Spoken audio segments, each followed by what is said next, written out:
পর্যন্ত ডিসি এসপিরা ওসিরা ঠিক মতন ফাংশন করছে না, আইন শৃঙ্খলা পরিস্থিতি ব্যাপক অবনতি হয়েছে।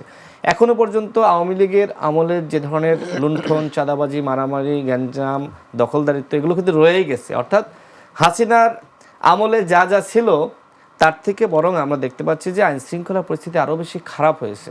এবং ব্যবসা বাণিজ্য আপনি দেখেন, ব্যবসায়ীরা কিন্তু ব্যবসা করতে পারছে না এবং ফরেন ইনভেস্টমেন্ট সেটাও কিন্তু বন্ধ আছে।